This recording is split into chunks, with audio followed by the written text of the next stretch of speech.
Hello students, मेरा नाम है विनीता तिवारी और आप विनीता तिवारी के साथ में पढ़ रहे हैं कक्षा क्लास 8th का मैथ्स सब्जेक्ट। ठीक है, तो आज हम क्या करेंगे, आपकी क्लास 8 का जो मैथ्स पढ़ने से पहले हम क्या करेंगे, सबसे पहले उसका सिलेबस डिस्कस करेंगे, यानी उसका पाठ्यक्रम देखेंगे।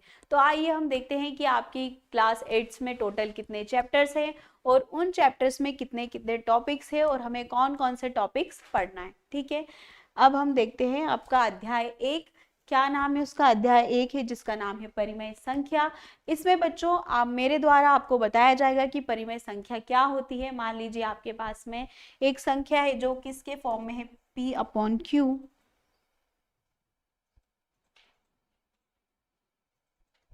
P अपॉन Q के फॉर्म में है, यानी मान लीजिए मैंने लिखा 1/2, तो ये कौन सी संख्या होगी। ठीक है, इसमें हम पढ़ेंगे। अब हम देखेंगे कि हमें इसके अंदर कौन कौन से टॉपिक्स पढ़ने हैं। तो हम देखेंगे, हमें सबसे पहले क्या पढ़ेंगे, हम परिमेय संख्या का परिचय। परिमेय संख्या क्या होती है? अभी तक आपने पढ़ा होगा प्राकृतिक संख्याएं, पूर्ण संख्याएं, पूर्णांक, ये सब क्या होता है। अब हम देखेंगे आपके फर्स्ट चैप्टर में परिमेय संख्या क्या होती है। फिर हम देखेंगे परिमेय संख्याओं के गुण, कि परिमेय संख्याओं के कौन कौन से गुण होते हैं, उसके बारे में भी हम चर्चा करेंगे। ठीक है, फिर हम देखेंगे परिमेय संख्याओं का संख्या रेखा पर निरूपण। संख्या रेखा क्या होती है बच्चों? एक स्ट्रेट लाइन होती है, एक सीधी रेखा होती है, और हम उसे संख्या रेखा क्यों कहते हैं? क्योंकि हम उस पे किसका रिप्रेजेंट करते हैं, किसे दर्शाते हैं? हम संख्याओं को दर्शाते हैं, इसलिए वो क्या कहलाती है, हमारी संख्या रेखा कहलाती है। ठीक, अभी हम जब इस चैप्टर को करेंगे तो और अच्छे से मैं आपको बताऊंगी, और अच्छे से जो टॉपिक्स हैं उनको क्या करूंगी, अच्छे से एक्सप्लेन करूंगी, ताकि बहुत ही अच्छे से आपको समझ में आएगा। ठीक, आपको क्या करना रहेगा, आपको रेगुलर क्लास अटेंड करनी रहेगी, सीक्वेंस वाइज पढ़ना रहेगा, और आपको अभी बहुत ही अच्छे से पढ़ना है, क्योंकि बच्चों ये सब आपका बेस चल रहा है। यदि आप अपने बेस को मजबूत करेंगे तो आने वाले समय में यदि आप किसकी भी नेट, JEE की इनकी प्रिपरेशन करेंगे, अदर NDA वगैरह इन सब एग्जाम में देंगे, तो इसमें भी क्या होता है, बेसिक पार्ट्स आते हैं बच्चों। अगर आपका बेसिक नॉलेज अच्छा रहेगा तो आपका मैथमेटिक्स भी बहुत ही अच्छा होगा, और आपको कॉम्पिटिटिव एग्जाम को क्लियर करने में, सॉल्व करने में क्वेश्चंस काफ़ी ज़्यादा हेल्प मिलेगी। तो आपको क्या करना है, बहुत ही अच्छे से पढ़ना है।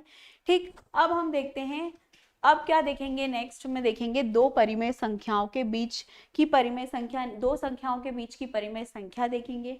फिर हम देखेंगे कुछ शब्द समस्याएं। अब हम देखते हैं हमारे अगले चैप्टर को।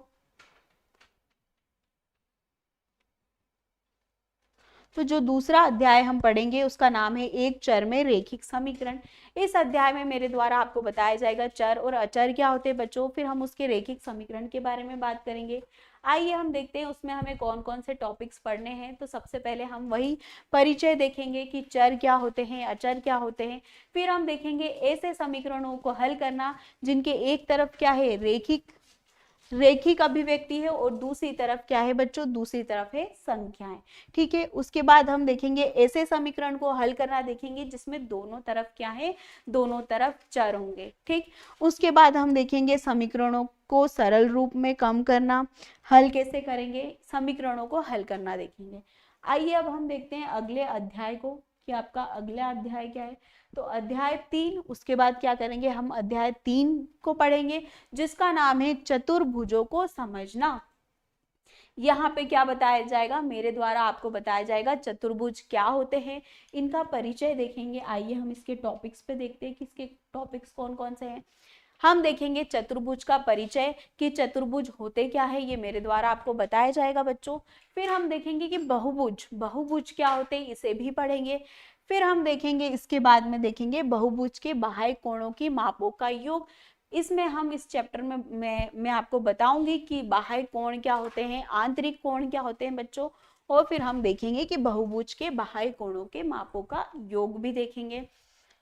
फिर हम देखेंगे चतुर्भुजों के प्रकार क्या क्या होते हैं, प्रकार के बारे में चर्चा करेंगे, और फिर देखेंगे कुछ समांतर चतुर्भुज, विशेष समांतर चतुर्भुज भी पढ़ेंगे। ठीक है, अब हम जाते हैं हमारे अगले अध्याय में, कि हमारा अगला अध्याय कौन सा है। और हमें उस अध्याय में क्या क्या पढ़ना है। तो अगला अध्याय बच्चों हमारा अध्याय 4, जिसमें हमारा अध्याय 4 का शीर्षक है, अध्याय 4 है हमारा डाटा प्रबंधन। तो इस अध्याय में हम देखेंगे डाटा प्रबंधन में, आपको बताऊंगी डाटा प्रबंधन होता क्या है, क्या क्या चीजें होती है। अगर रियल उसमें देखे जाए हम, तो एक एग्जाम्पल भी हो सकता है, मान लीजिए बच्चों जनगणनाएं आती है, तो उसमें क्या होता है, दो दो लोग जाके आपके घर पे आते हैं, जाते हैं आपके घर पे, पूछते हैं कि कितने मेंबर्स हैं आपके घर में, कौन क्या क्या करता है, कितनी कितनी चीजें हैं आपके पास में, कौन व्यक्ति जॉब करते हैं नहीं करते, तो ये सब क्या करते हैं, कितने मेंबर्स हैं, ये सब क्या करते हैं बच्चों, डाटा कलेक्ट करते हैं। फिर इन डाटा को कलेक्ट करने के बाद में, एनालिसिस करने के बाद में क्या निकल के आता है, हम देखते हैं कि हमारे इंडिया में कितने लोग बेरोजगार हैं, कितने लोग रोजगार कर रहे हैं, कितने लोग गरीबी रेखा से ऊपर है और कितने लोग गरीबी रेखा से नीचे हैं। तो ये सब किसके माध्यम से होता है, ये सब डाटा प्रबंधन से ही होता है। सबसे पहले डाटा को कलेक्ट किया जाता है, एनालिसिस किया जाता है, फिर ये सब चीजें पॉइंट्स निकाले जाते हैं। तो हम अपने मैथ्स में भी क्या देखेंगे, मैथ्स में भी यही देखेंगे कि डाटा प्रबंधन होता क्या है। अब देखते हैं टॉपिक्स की, कौन कौन से टॉपिक्स हैं।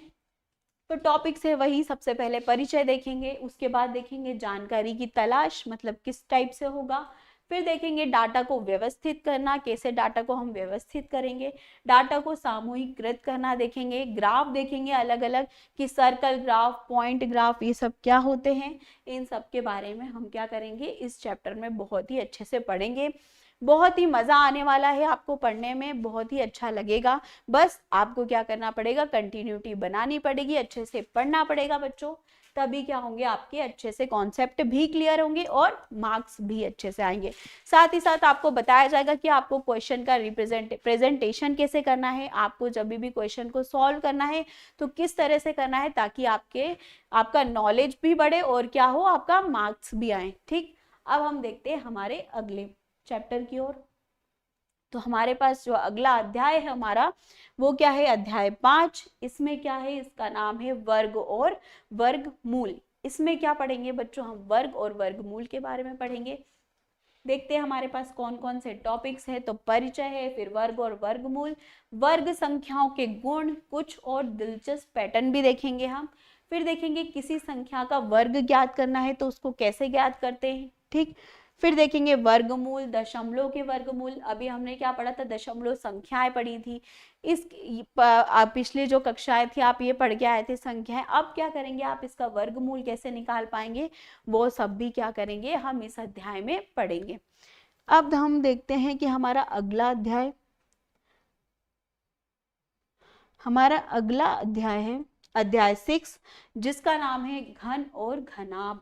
इसमें क्या पढ़ेंगे बच्चों, हम घन और घनाभ के बारे में पढ़ेंगे, घन और घनमूल के बारे में पढ़ेंगे, सॉरी। ठीक, इसमें हम देखते हैं हमें कौन कौन से टॉपिक पढ़ना है। तो हम सबसे पहले परिचय देखेंगे कि घन क्या होता है, घनमूल क्या होते हैं, फिर हम घन और घनमूल को कैसे निकालते हैं वो देखेंगे। आइए हम बढ़ते हैं हमारे अगले अध्याय की ओर। तो हमारा अध्याय है अध्याय 7, जिसमें है मात्राओं की तुलना करना। इस अध्याय में क्या देखेंगे बच्चों, हम देखेंगे कि मात्राओं की तुलना करना। अब देखते हैं हमें कौन कौन से टॉपिक्स पढ़ना है इस अध्याय में।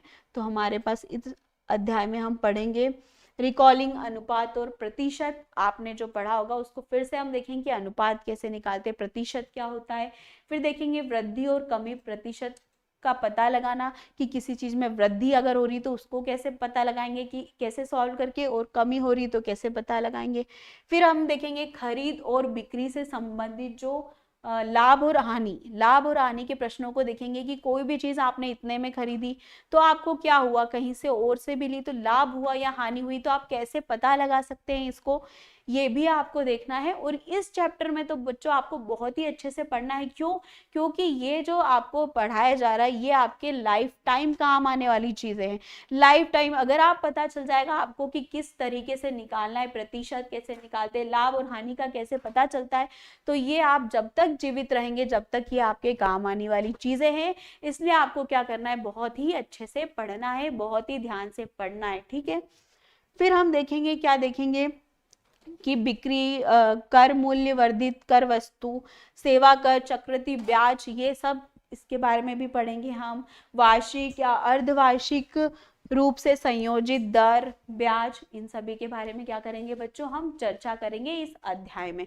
आइए हम देखते हैं आपके अगले अध्याय की ओर बढ़ते हैं कि कौन सा है आपका अगला अध्याय। तो अगला अध्याय है आपका 8, जिसका नाम है बीजीय व्यंजक और सर्व समीकाएं। तो इसमें भी बच्चों हम देखेंगे, हम पढ़ेंगे बीजीय व्यंजक के बारे में और सर्व समीकाओं के बारे में। आइए देखते हैं कौन कौन से टॉपिक्स पढ़ेंगे हम इसमें। तो इसमें सबसे पहले इस अध्याय का हम परिचय देखेंगे। परिचय देखने के बाद क्या देखेंगे, हम अभिव्यक्तियां देखेंगे, फिर देखेंगे पद, गुणनखंड और गुणांक, एक पदी, द्विपदी और बहुपदी देखेंगे, समान और असमान पद देखेंगे, बीजीय गणित व्यंजकों को जोड़ना और घटाना, गुणन करना, इनका एक पदी को एक पदी से गुणा करना, एक पदी को बहुपदी से गुणा करना, एक पदी को इसके गुणा करना एक बहुपद से, सर्व समीकाएं देखेंगे, मानक पहचान देखेंगे, और यही सब क्या करेंगे हम इस चैप्टर में पढ़ेंगे बच्चों। इन सारे पॉइंट्स के बारे में हम इस अध्याय में चर्चा करेंगे।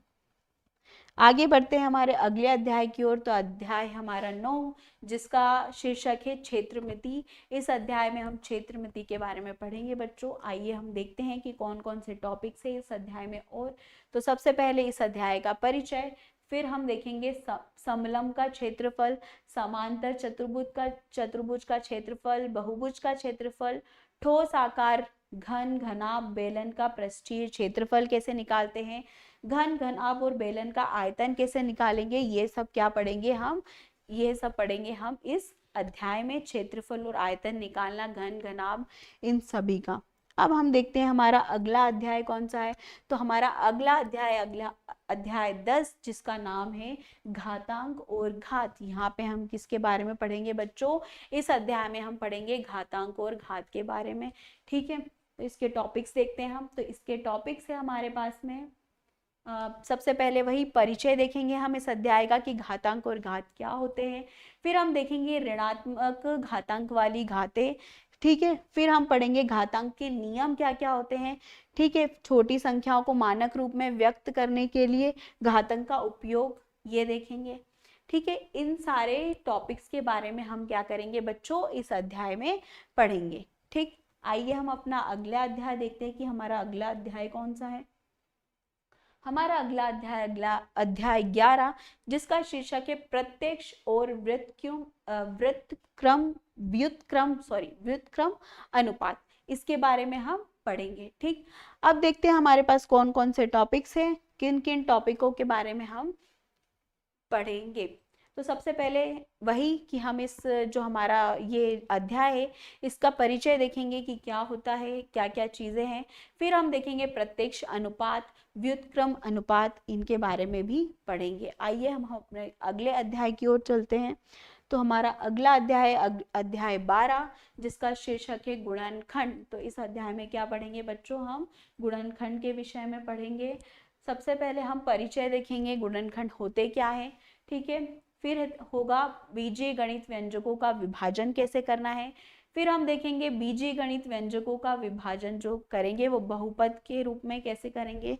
फिर है हमारे पास, इस प्रकार से हम इस अध्याय में पढ़ेंगे।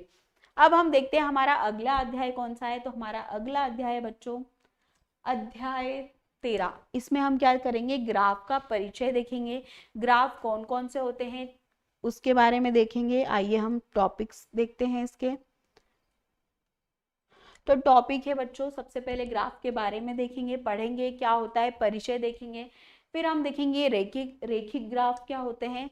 इस तरह से हम क्या करेंगे, हमारे इस अध्याय को पढ़ेंगे। तो इस प्रकार बच्चों ये होता है आपका आज सिलेबस। देखा हमने कि आपके कितने अध्याय है, कुल 13 अध्याय है। 13 अध्याय को हमने देखा, उनके नामों को देखा और ये देखा कि उन अध्याय में हमें किन किन विषयों के बारे में पढ़ना है, किन किन टॉपिकों के बारे में पढ़ना है।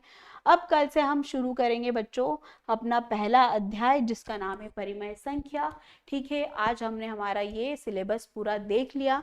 कल से हम अपना अध्याय स्टार्ट करेंगे। तो आप सभी क्लास में ज़रूर कंटिन्यूटी को बना के रखिएगा। ठीक, तब तक के लिए इतना ही, धन्यवाद।